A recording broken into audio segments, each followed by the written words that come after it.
চট্টগ্রামে শুরু হলো দেশের দ্বিতীয় বৃহত্তম অমর একুশে বইমেলা। এম এ আজিজ স্টেডিয়ামের জিমনেশিয়াম মাঠে 140 স্টল নিয়ে এবারে বইমেলা শুরু হয়েছে। বইমেলা ঢুকতেই চোখে পড়বে শহীদ আবু সাঈদ ও শহীদ ওয়াসিম আকরামের ছবি। শুধু ছবিতেই নয়, বইয়ের পাতা, প্রচ্ছদ থেকে শুরু করে বইয়ের মঞ্চেও থাকছে জুলাই বিপ্লবের নানা স্মৃতি।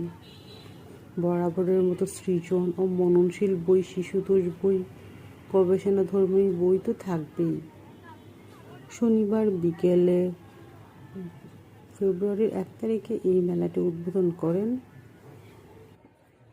1 লাখ বর্গফুটের জিমনেশিয়াম মাঠ জুড়ে 140টি স্টল বরাদ্দ দেওয়া হয়েছে।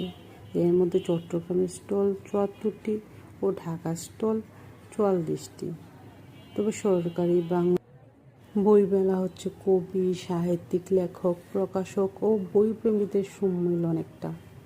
সারা বছর যে বই বিক্রি হয়, বইমেলাতে তার চেয়ে বেশি হয়।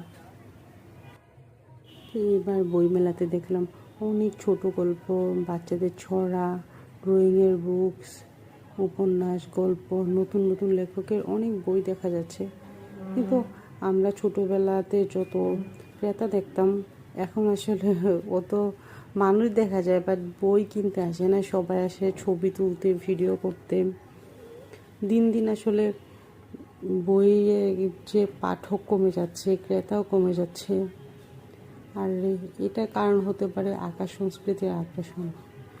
মোবাইলের বহুমাত্রিক ব্যবহারের কারণেই আসলে বইয়ের প্রতি আগ্রহ কমছে। যুব সমাজ, স্টুডেন্টরা আসলে বইয়ে সময় না দিয়ে দেখা যায় যে ডিভাইসের মধ্যে বিজি থাকে। ল্যাপটপ, সেলফোন, ট্যাব এগুলো নিয়েই পড়ে থাকে।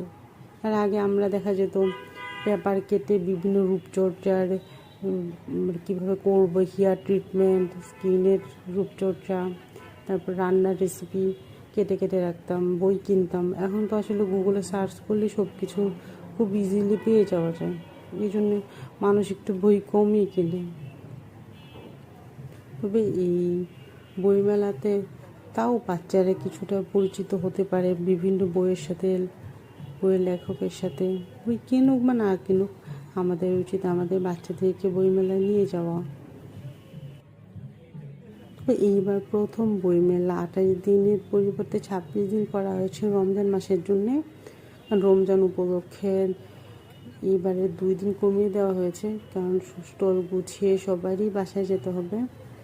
তো আজকে ভিডিও এই পর্যন্তই। ভালো থাকবেন। ভিডিওটা কেমন লেগেছে অবশ্যই কমেন্ট